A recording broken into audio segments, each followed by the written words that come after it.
মহারাজ, আপনি আমাকে মাফ করে দিন, আমার ভুল হয়ে। কোনো মাফ হবে না সেনাপতি, একে জেলখানা আটক করো। অনেক খিদে পেয়েছে, কি খাবো? এখানে তো অনেক চিংড়ি আছে, এগুলোকে খেয়ে ফেলি। আরে তুমি এটা কি করতেছো? তুমি তো সব চিংড়ি খেয়ে ফেলেছো। দাঁড়াও, মহারাজকে খবর দিচ্ছি। মহারাজ, এই লোকটা আপনার সর্বনাশ করে ফেলেছে। আপনার রাজ্যের সব চিংড়ির প্রজাদের খেয়ে ফেলতেছে। কি, তোমার এত বড় সাহস? তুমি আমার প্রজাদের খেয়ে ফেলতেছো? মহারাজ, খুব খিদে পেয়েছে, খাবো কি? তোমাকে এখানে রাখলে তুমি সব খেয়ে ফেলবে। বলো, তুমি কি চাও? মহারাজ, আমি অনেক বিপদে পড়ে এখানে এসেছি। আমার বড় একটা চিংড়ি মাছ লাগবে, তাহলে আমি চলে যাব।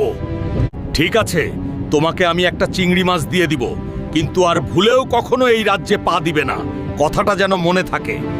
ঠিক আছে মহারাজ, আমি বড় একটা চিংড়ি মাছ ধরে আপনার রাজ্য থেকে চলে যাব, আর কখনো এখানে আসব না, কথা দিলাম ঘরে। আরে এটা কোন রাজ্যে চলে আসলাম? এখানে তো দেখি অনেক কাকড়া। আবার কোনো সমস্যা না হয়। আরে কিসের একটা গন্ধ আসছে, খুবই পরিচিত মনে হচ্ছে। চিংড়ি, সবাই চলে গিয়ে দেখি। আরে মানুষ, আমাদের রাজ্যে কি করে হাতে আবার চিংড়ি মাছ নিয়ে সবাই একে ঘিরে মহারাজের কাছে নিয়ে চলো। তোমার এত বড় সাহস, আমার রাজ্য দিয়ে তুমি চিংড়ি মাছ নিয়ে যাচ্ছ। আজকে চিংড়ি দিয়ে পার্টি হবে। সেনাপতি, একে আটক করো।